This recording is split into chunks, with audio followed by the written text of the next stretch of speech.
in just over 2 weeks. Pesach is starting in 2 weeks, and there's a lot to do before Pesach beyond just the scrubbing and the cleaning. Lots of spiritual preparations for Pesach. Today, Wednesday, March 10th, we're going to be talking about the spiritual preparations for Pesach. We did give a class last week on the chametz crash course on what you need to know about ridding yourself of chametz. It is a biblical obligation to not have in your possession any chametz, any leavened, fermented grain products, not to have them in your possession, and that they shall not be seen in your possession. 2 separate biblical commandments, as well as an obligation to destroy the chametz, a third one, and a fourth one, to eat the matzah. So we spoke last week about getting rid of the bad. Today, we're going to speak about the good, what you are supposed to do. Alicia, good morning, and Winston, and everybody else that's with us live or later. Let's get straight into this preparation for Pesach. It is a custom in all of Israel that every congregation should collect ma'os chitim, which means money for wheat money. Every congregation is supposed to collect wheat money for Pesach. What this means is money to purchase matzah for people that can't afford it. No Jew left behind means that every single Jew should be able to have matzah for Pesach. You know, in one of the Middle Age writings of an English traveling scholar, he wrote that he never came across a Jewish poor person in need of alms, because the Jewish people always took care of their own people. And this is what we do, especially before Pesach. We provide ma'os chitim, wheat money, that the rabbis will typically distribute through the rabbi's discretionary fund to the people that need it in a quiet, dignified, and confidential way to anybody that needs it. I can tell you that here at the Chabad, we have matzah, shmura matzah, to give out to all the members of the shul, everybody, and your friends, so that we'll be able to make sure that no Jew in Palm Beach Gardens and the surroundings will be left behind. Look out for that email in just a couple days as the matzahs, the shmura matzah is ready for distribution next week, ready for pickup next week. You have to come by the shul to pick it up. Okay. If there's any leftover money from the wheat money, you're supposed to give it to the poor people for the remainder of their Pesach needs. It's not cheap to make Pesach, but remember, whenever somebody complains that it's expensive to eat kosher or something, that's the mitzvah. If it wasn't easy, if it was easy, it'd be no big deal. If it was as easy as breathing, it wouldn't be a big deal. It's because it's difficult. That's why you're doing something special for God. If you think about it, just a quick illustration, God is giving us the Torah on Mount Sinai 3,333 years ago. He gives us the Torah. So what does he do? He asks Moses, who was 80 years old at the time, to climb a mountain. He has to climb like 2 miles up a mountain. Seriously? God, you're already coming from I don't know where up in heaven. You couldn't travel another 2 miles. What, you ran out of gas up on top of the mountain? Like, what's the problem? The reason is because God is almighty, but even almighty has one thing, metaphorically speaking, which he cannot do. God cannot sweat. Nothing is difficult for God. When everything is easy for you, then nothing is difficult. So what God wants is that Moses should sweat climbing up the mountain. Now, philosophically speaking, God can do everything, even sweat. But on a drush, on a sermonic level, we can say that Moses' sweat is what was so desirable before God. If it's difficult to do the mitzvah, it means it's precious. When something comes easy come, easy go. It's when something, when you feel the pinch, when you feel the pain, that's when you appreciate it. One of the customs instituted by the Rebbe is to make sure that the ma'os chitim, the wheat money, goes through the rabbis of the community that the rabbis make sure to send confidentially for Pesach to anybody who needs. Sorry, this is not confidentially. This is the mitzvah of sharing matzah, shmura matzah, beyond providing for the basic needs of the holiday, which is the wheat money. This now is making sure the rabbis have to make sure, the rabbis or the shochetz or the community leaders, to make sure that every single Jew has a round shmura matzah to use, hand-baked round shmura matzah. Shmura means guarded or watched. It's not machine matzah, which is not good enough for the Seder. Shmura matzah means wheat that was watched from the time that it was reaped From the time that it was harvested, what was it watched for? Watched that it did not come in contact with any water, because should the wheat come in contact with the water for more than 18 minutes, it's already at risk of fermentation, of becoming chametz. Shmura matzah is the highest standard of kosher matzah, and therefore is vital for every Jew to have at the Seder. By the way, the first night of Pesach, the Kabbalah tells us that the matzah, the shmura matzah, is michla de mehemenusa, food of faith, food which nurtures our faith. When you eat the matzah the first night of Pesach, you're actually ingesting faith. And the second night is michla de asvasa, food of healing. And we all know how much we can use healing, how much the world needs healing. And therefore, very, very important to make sure that you have not one, but two Seders this year, every year. The first and both nights with shmura matzah, first night for food of faith, second night food of healing. Also places that... So everyone should have matzah at least for the Seders. It's the Rebbe's custom, the Rebbe's directive. And then also places that have public Seders, like in hotels and other places, should make sure that the matzah served should be the Shmura matzah. In the month of Nisan, which begins in just 4 days' time, the entire month of Nisan, we do not say prayers of supplication. We don't say tachanun in our daily prayers. So that would be prayers of asking God for forgiveness. We don't do that because the entire month is a month of festivities. We don't fast the entire month of Nisan. Nisan is obviously the month of Pesach. Pesach falls right in the middle of the month, the 15th of the month. Most Jewish holidays, actually, the major Jewish holidays, happen on the 15th of the month because that's when the moon is full moon. And the Jews are compared to the moon. New moon is when we rarely celebrate, except Rosh Hashanah. Full moon is when we mostly celebrate, when the moon is at its zenith. Zenith is the top, right? Zenith. So that's when we celebrate the main Jewish holidays like Pesach and Sukkot. So during the entire month of Nisan, we don't fast at all. However, there is one fast that we do fast, and that is the fast of the firstborns, Erev Pesach. The reason for that fast is because, remember, Passover is when God passed over the homes of the Jews in order to afflict the Egyptians. What was he afflicting the Egyptians with? It was the 10th final and most devastating plague, the death of the firstborn Egyptians. How did God identify the homes of the Jews? Because they had blood on the doorposts.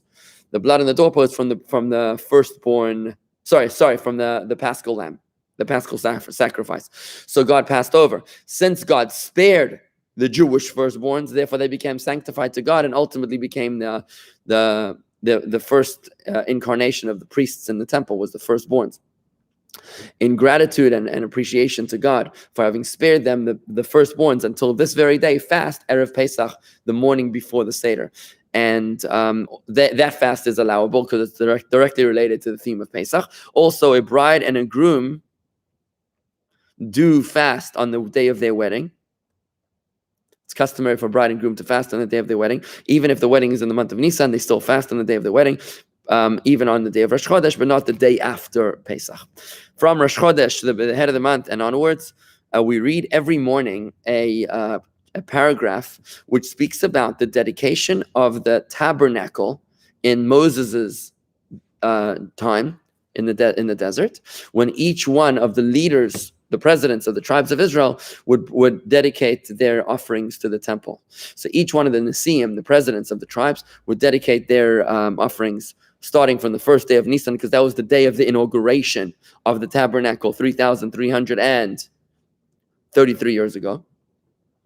And in observance of that Chanukah, of that inauguration of the tabernacle, which began on the first day of Nisan, the Rosh Chodesh, the head of the month of Nisan, therefore each day of the first 12 days of the month of Nisan, we also read this paragraph. And if you have the blue siddur, you'll find this reading in the back of the siddur, in the section entitled Nisan, the month of Nisan, on page 391 in the blue prayer book. 391, you'll see the readings that we're supposed to read each day, one for each day of the first 12 days of the month of Nisan. On the 13th day, we read a final section of that sequence, which corresponds to the dedication of the tribe of Levi. There's actually those 12 tribes because one of the tribes split into two. The blessing of Jacob was given. The firstborn normally gets a double portion, but Jacob gave the double portion to Joseph. It's a long story. But Joseph became 2 tribes. Manasseh and Ephraim says 12 tribes plus Levi. That's why there's actually 13 days of this reading, all which you will find appearing in the blue Siddur on page 391. Good morning, Keith Kleinick and Elaine Collins, S.R.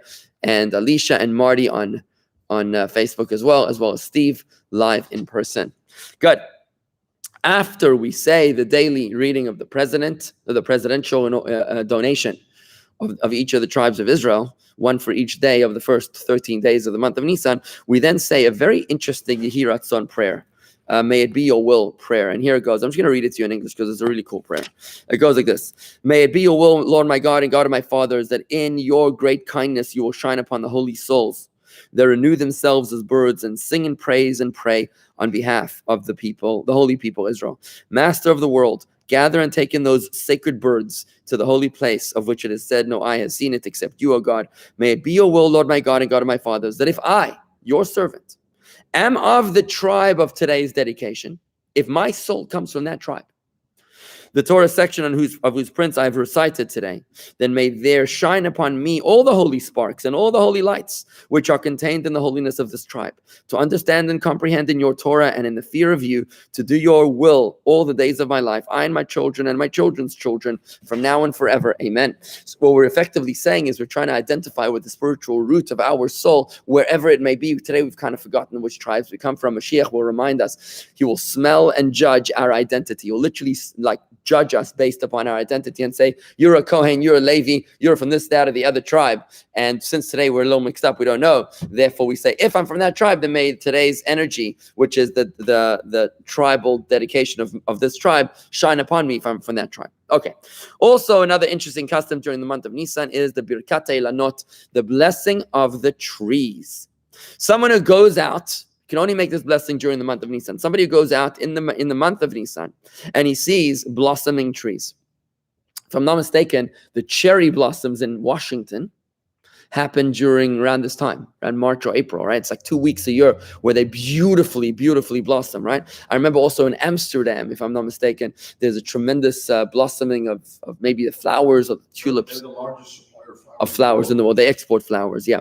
So as somebody who goes out in the month of Nisan and sees blossoming trees, you say this blessing, which is a unique blessing. You only say it once a year. You know, there's certain blessings you say once a day. Good morning, Dan and Dean. Certain blessings you say once a month. Certain blessings you say once a year.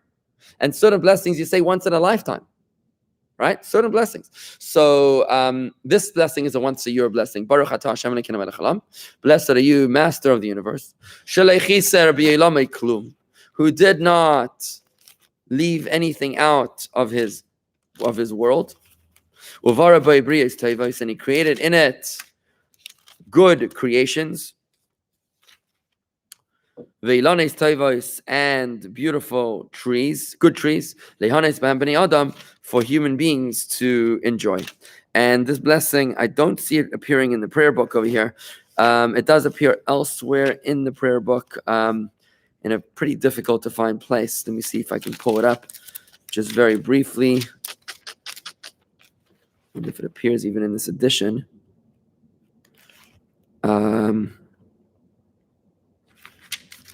Should be here.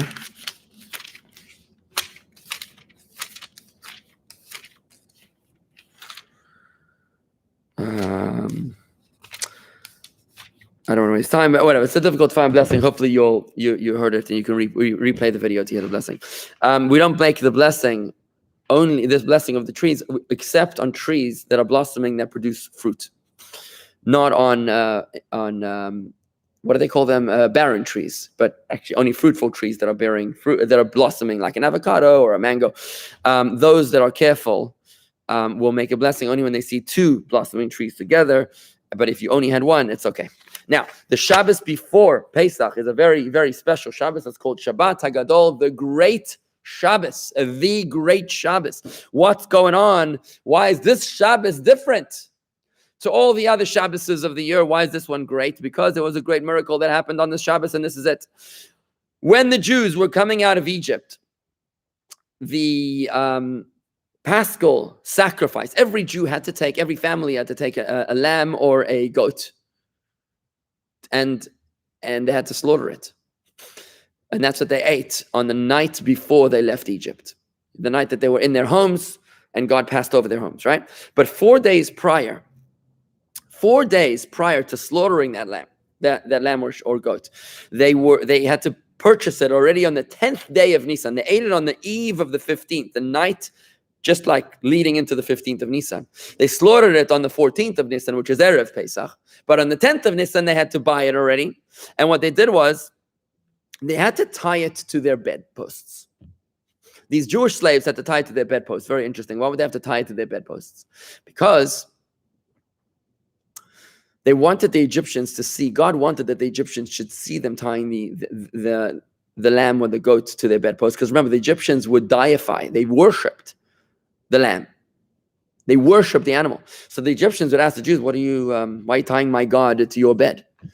And they said, because we're going to slaughter your God to my God in 4 days' time. And they needed 3 days, 3 full days before the slaughters. That's 4 days prior. So that it could sink into the consciousness of the Jews what they were doing here. Remember, the Jews had already been in slavery for 210 years. This was a deliberate meditative exercise for the Jews. Not only to take the Jews out of Egypt, but more importantly, to take Egypt out of the Jews. To take this slave mentality, this Stockholm syndrome outside of the Jews by facing their tormentors, facing their abusers and saying, your God is going to be slaughtered to my God. We are becoming free people. Now, you can imagine that the Egyptians probably wouldn't take this too well, right? The Egyptian oppressors, but look what happened. So when the Jews took their lambs and goats and tied it to their bedposts, the Egyptians, the firstborn Egyptians, the most important Egyptians, came over to them and they said, what are you doing? And they said, well, this is going to be our Passover offering to our God, to Hashem, the master of the universe, who is going to kill you all. He's going to kill all you firstborn Egyptians. Your days are numbered. You're going to die. And you got 4 days to live. That's it. Matter of fact. Now, the Egyptians, firstborns, went then to their fathers and to the leaders of Egypt, to Pharaoh, to ask them to let the Jews go. But they didn't want to let the Jews go, obviously. So what happened was that a civil war broke out amongst the Egyptians, where the Egyptians, firstborns themselves, fought their own people to let the Jews go. And this is what it means when we say every day in our prayer, every Shabbos in our prayers, that God attacked the Egyptians through their own firstborns. It wasn't that God himself attacked the Egyptians. He didn't need to, because he set it up in a way where the Egyptians themselves were fighting against the Egyptians. And therefore, that became known as the great miracle of the Shabbos prior to Pesach. It's 4 days before Pesach. The Shabbat Tagadol, the great Shabbos, because it's one miracle when God breaks the laws of nature to save the Jews. That's very nice when God breaks the laws of nature to save the Jews. But even greater than God breaking the laws of nature to save the Jews is when God works within the laws of nature to save the Jews. When God leads the events of the world in such a manner, in such a sequence, that nature itself serves the Jews. What does that show us? That shows us that not only is God great to break nature, but God is also in full control of nature, right? And that is, spiritually speaking, philosophically speaking, it is much greater of an achievement for God to make nature acquiesce than for God to overrule the laws of nature. And that's why it's called the Shabbat Tagadol. By the way, this is another reason why Purim is greater than all the other Jewish holidays. Because all the other Jewish holidays are celebrating a miracle that broke the laws of nature. You know, the oil burned for 8 days. The clouds of glory protected the Jews miraculously in Sukkot. Right? All the Jewish holidays are miraculous. Even Pesach is miraculous. But Purim was no miracle. Purim was where God led the sequence of nature in favor of the Jews. Right? So that's why Purim is the greatest Jewish holiday, which is going to outlive all the Jewish holidays when Mashiach comes. The reason is because it shows, philosophically speaking, that God looks at nature and miracle like two chess pawns, and both of them are equally irrelevant, equally nothing before God. Very interesting point to think about. That's why it's called Shabbat Tagadol, the great Shabbos, the Shabbos before Pesach. Now, this year, Shabbat Tagadol actually falls in a very interesting time, the morning of the Seder, right? This year, the first Seder is Saturday night. So Shabbat Sagado is the morning of the Seder. So there's a unique haftarah that you read in Shabbos that morning. When we mention in the haftarah that they brought the tithes to the storehouses, and on Erev Pesach, we're supposed to burn the tithe, to get rid of the tithes. whatever. I'm not going to get into that too much.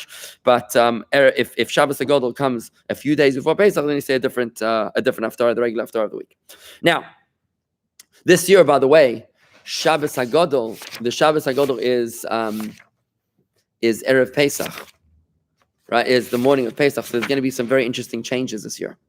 Let me explain to you how that's going to work. You have to burn chametz the morning of the Seder, right? But this year you can't burn the chametz the morning of the Seder because it's Shabbat. So we're gonna check for chametz on Thursday night. We're gonna burn the chametz on Friday morning. Look into into the Jewish community calendar, because the timing is very specific. The latest time to burn the chametz on Friday, but you're allowed to eat chametz until Shabbos morning, 11:21 a.m. So the way we're gonna do it here is like this. Now on Shabbos you have to eat bread. You have to eat 2 loaves of bread. Right? You have to eat 2 loaves of bread. So what do? Now, you can't eat 2 loaves of matzah because you're not allowed to eat matzah for 30 days before Pesach. You're not allowed to eat chametz because chametz is prohibited past 11:21. So how do we deal with it?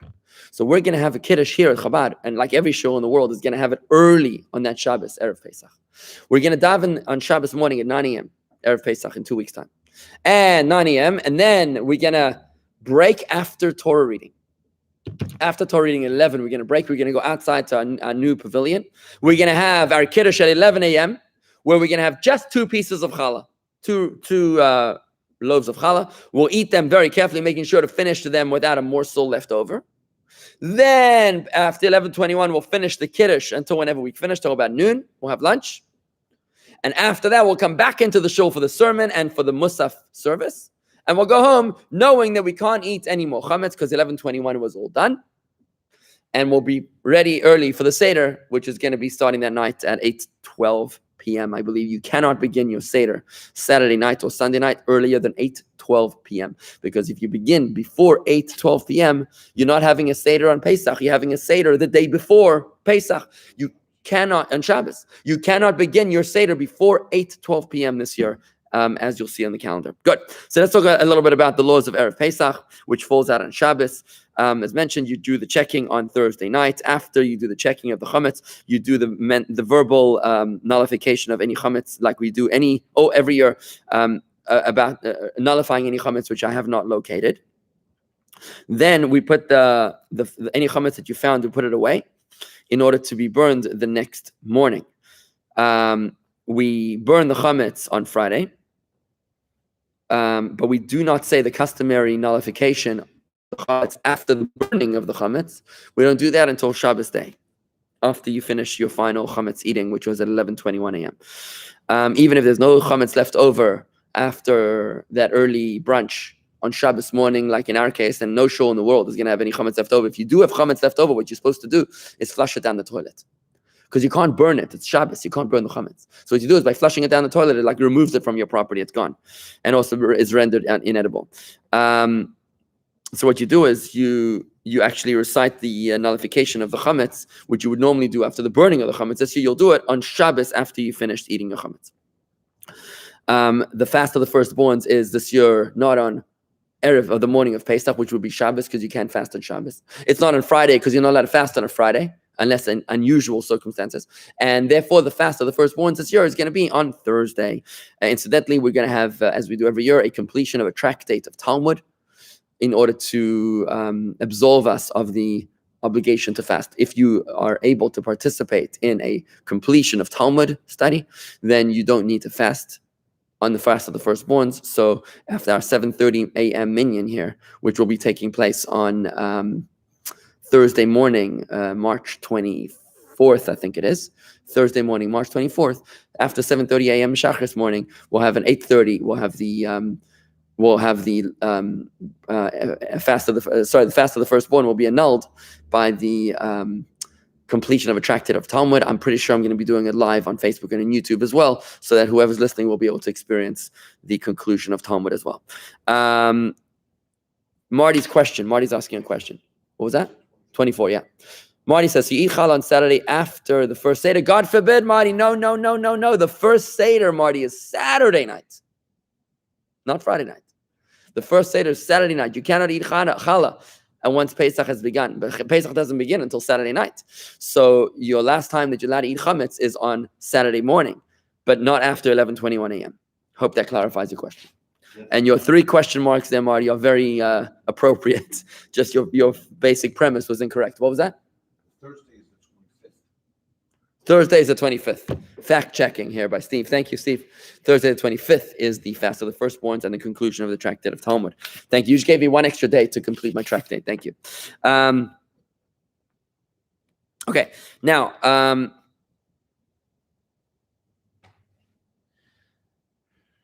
when you go into Shabbos, you should only leave enough chametz for just 2 meals, because anything left over, you're not allowed to eat.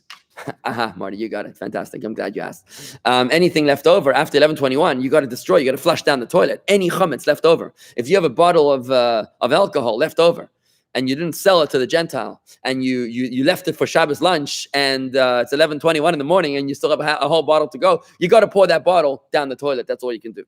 Okay. You're not supposed to cook anything for that Shabbos which is made out of chametz, because that Shabbos, this year Shabbos Erev Pesach, if you're cooking chametz foods, let's say into like a kugel, or if you're putting some chametz grains into your cholent for Shabbos lunch, then what's happening is you can't clean that on Shabbos. You can't have anything. You can't even own the chametz after 11:21 a.m. on Shabbos Erev Pesach. If you did, go ahead and you did it anyways. And now the chametz is inside the walls of your pots and your food, right? And you can't clean it well. Then what you do is you just clean it out. To take out any chametz that you can possibly find, and to get rid of it, you flush it down the toilet.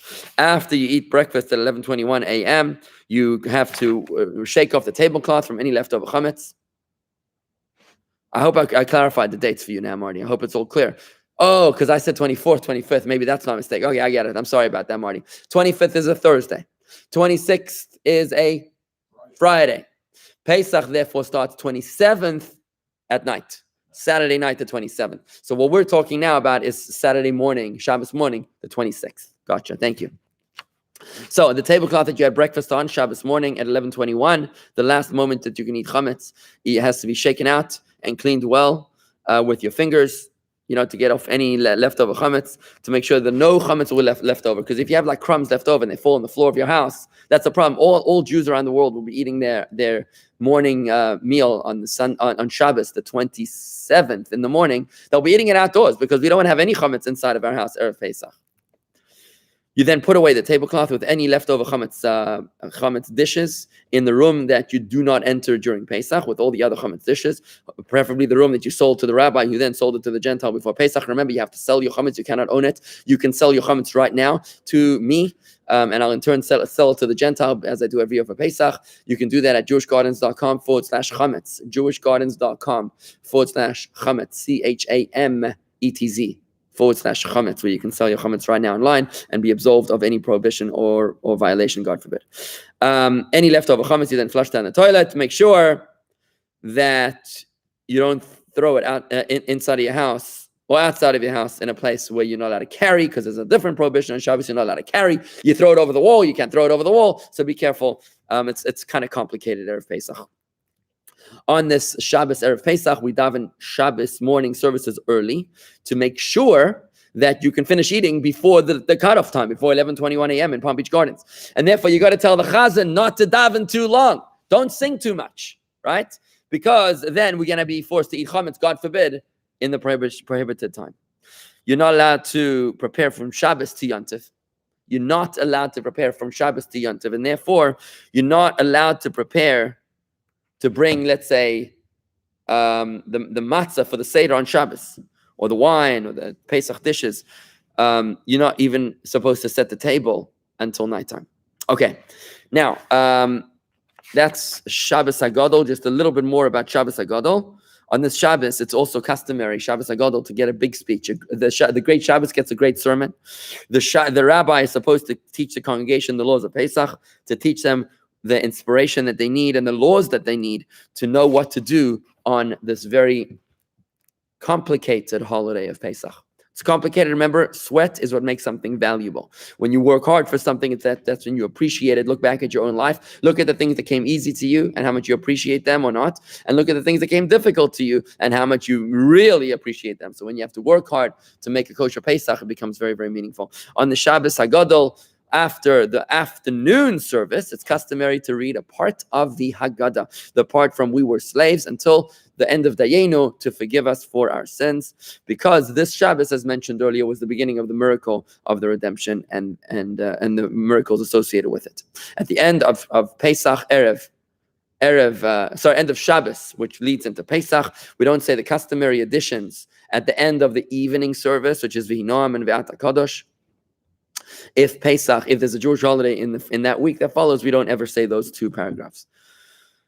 Okay, good. Let me move on to a very, very interesting law, which is going to be the law of kitnios, of legumes, the law of legumes. Last week we spoke about chametz, which is the fermented grains, wheat, barley, spelt, oats, and rye that came in contact with water for more than 18 minutes. However, on Pesach, in addition to the 5 grains, there is a prohibition, a rabbinical ban, to not eat rice. How do you say dochan, Steve? What's dochan in English? Counter. What? Counter. No, dochan is like a rice. It's like a millet. I think it's called millet in English. Millet, corn,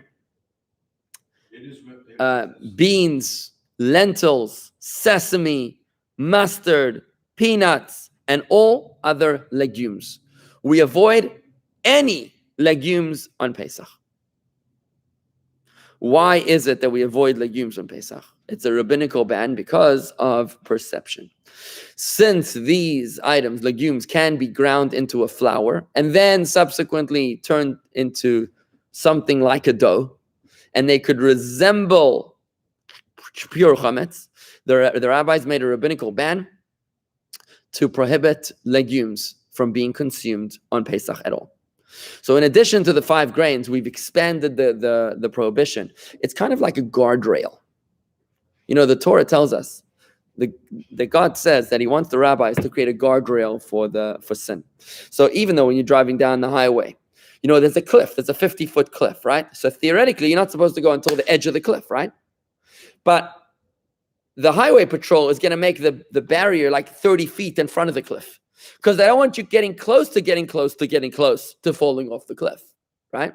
So what they do, therefore, is that they make a guardrail, a fence to falling, a fence to the Torah. And therefore, since the biblical prohibition is the 5 grains fermenting, therefore, the fence to the Torah is the legumes. I remember being in Victoria Falls in Zimbabwe. Very, very different to Niagara Falls. Niagara Falls is very highly commercialized and crawling with all sorts of lawsuits and insurance. But in the Zambezi River, which is teeming with crocodiles and hippopotamuses, and it's in Zimbabwe, the Victoria Falls, there's like nothing. There's like a little hedge, maybe like literally a stick with like a sign in Zulu that says danger, khafar, ingozi, in 3 languages. It says like danger. That's it. You know, so when I went to Table Mountain, I think it was a couple years ago, I went to Table Mountain in Cape Town. Same thing, you know, you're at the very edge, and there's like you could literally fall off the mountain. I remember my brother-in-law said to me, it was like, the American lawyers would love to have a table here giving out cards, God forbid.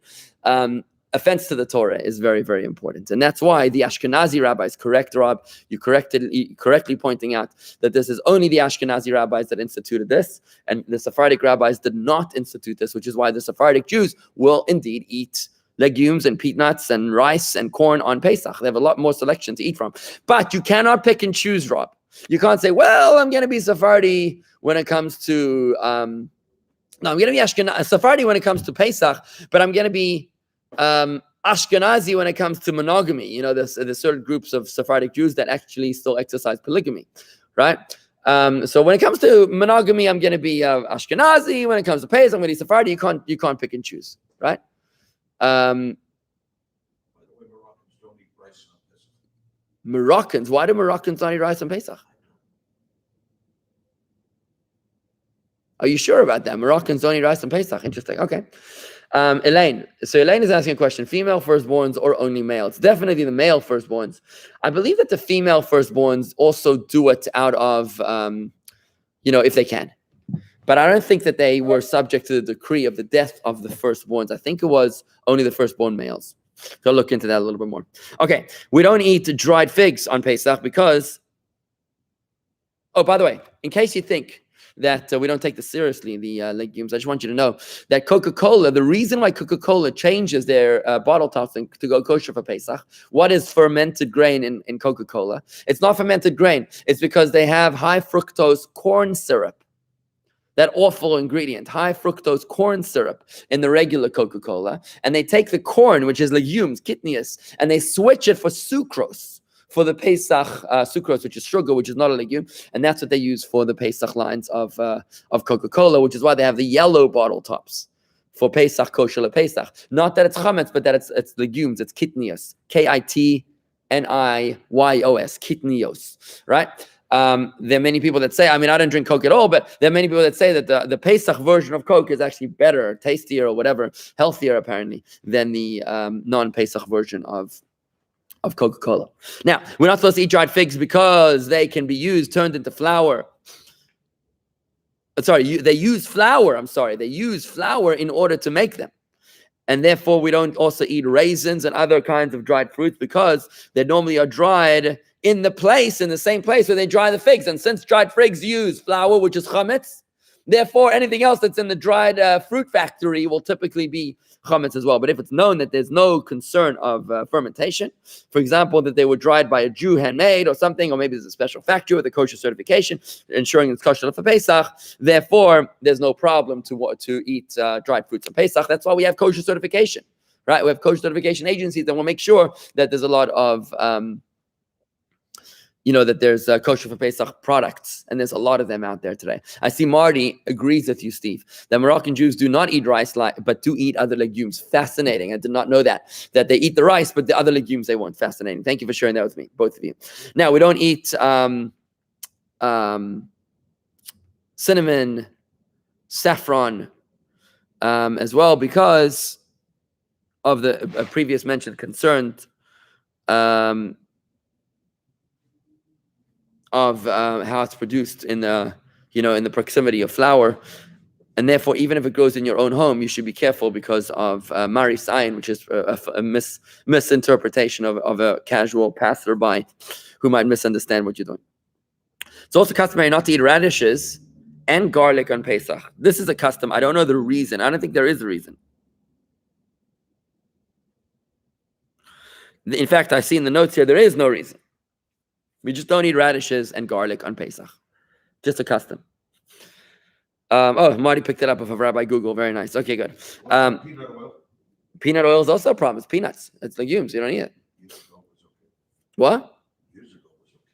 But it's peanuts. It's kidneys. Okay.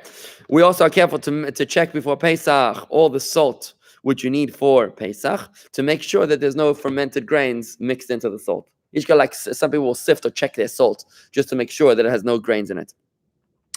On Pesach, we also try not to eat any salted foods, which were not carefully checked from being mixed with any grains. There are those people that use sugar on Pesach are careful to cook it and to sift it before Pesach. There are many people that won't eat salt, that won't eat sugar at all on Pesach. There's actually a famous story of the Rebbe Rashab, the fifth Chabad Rebbe, who once was asked by his brother, "Why don't you eat sugar on Pesach?" And he opened up a cube of sugar. He opened it up, and inside they found a grain of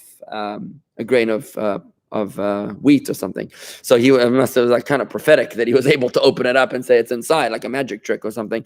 But it's because of the same reason of items that are somehow produced in proximity to fermented products. We also don't use on Pesach a pot that was used for eggs, that was used to cook eggs with their peels.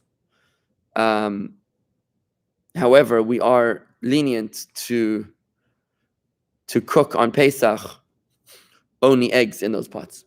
Again, because of the proximity of the egg peels of the covered eggs to fermented product. I guess in the farm, the eggs and the bread are kind of near each other. So in case it even has a smidgen of fermented bread on it or dough on it, because it comes from the farm. Exactly, the chickens are eating meat, eating wheat, and therefore the eggs were laid next to the wheat. Nick, a lot of people put rice in salt to absorb water. Put rice in salt to absorb water. So understanding why being careful of salt, that's interesting. I know that when your cell phone falls into water, they say you're supposed to put it into rice because the rice absorbs the water. Interesting. Okay, Mick. Thank you for sharing that. One final piece. Chametz that was mixed into food before Pesach, before the prohibition begins, before the onset of the prohibition of chametz, that chametz will become nullified 1 in 60. So let's say you have a little bit of chametz mixed into a food which is 100 times more than the chametz. The chametz is nullified, like any other prohibition, and therefore you don't have to worry about that food which has one part of 100 being used on Pesach. However, no, even bitul b'shit, as long as it's more than 60. I'm giving 100 as an example. As long as it's cancelled. Once the chametz was mixed into food before Pesach, before the onset of the prohibition, the chametz is no longer chametz. It assumes the identity of the majority of the food. But if the chametz was mixed into food on Pesach, it's already prohibited from nightfall or early from sunset on the eve erev Pesach. Then what happens is it is never nullified. Chametz on Pesach is never nullified, not even 1 in a million, and therefore you can never eat that food.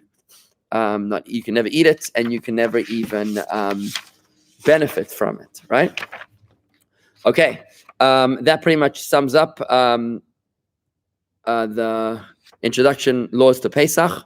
Just want to say one thing, that Erev Pesach after Mincha, before sundown, we do recite the reading of the Paschal sacrifice, which is a very, very interesting reading. We read it because we say, look, we're supposed to be bringing the Paschal sacrifice right now. But because we can't bring the Paschal sacrifice, therefore, we're at least going to read about it. And you'll find it in the prayer book on page 407. In the prayer book, it's a really nice description of what is supposed to be happening right now.